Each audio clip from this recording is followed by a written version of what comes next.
નમસ્કાર દર્શક મિત્રો, એસડી ન્યૂઝ ગુજરાતી ચેનલ પર આપનું સ્વાગત છે અને હું આપની સાથે વૈશાલી પુબારુ કરીશું નજર આજના સમાચાર પર। ડાંગ જિલ્લાથી ડાંગ પોલીસ પરિવાર દ્વારા નવરાત્રી આદ્યશક્તિની આરાધના સાથે સમાજ સેવાનું અનોખું આયોજન।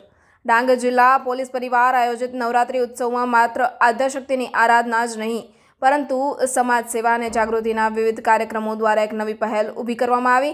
સતત નવરાત્રી દરમિયાન રાસ ખેલૈયાઓ ઝૂમી ઉઠ્યા હતા। પોલીસ અધિક્ષક યશપાલ જગાણિયા અને નાયબ પોલીસ અધિક્ષકોમાં એસજી પટેલ અને જયદીપ સરવૈયાની આગેવાની હેઠળ સુરક્ષા સેતુ સોસાયટી દ્વારા વિવિધ સરકારી વિભાગોનો સહયોગ થકી નવરાત્રી ઉત્સવ દરમિયાન માતાજીની પૂજા સાથે મહિલા સશક્તિકરણ હેઠળ ઘરેલુ હિંસા વિરુદ્ધ જાગૃતિ કેળવવા માટે વિશેષ કાર્યક્રમોનું આયોજન। લોકશાહીમાં ભાગીદારીના હેતુથી મતદાન જાગૃતિ અભિયાન, બાળકોનું સુરક્ષિત ભવિષ્ય માટે, બાળકોના જાતીય શોષણ સામે લડવા માટે જાગૃતિ, પ્રવાસીઓના સુરક્ષા માટે, ડાંગ જિલ્લામાં આવતા પ્રવાસીઓની સલામતી માટે વિશેષ વ્યવસ્થા જેવા અનેક સમાજ ઉપયોગી કાર્યક્રમ યોજી લોકજાગૃતિનો સંદેશના સ્ટોલ ઊભા કરવામાં આવ્યા છે।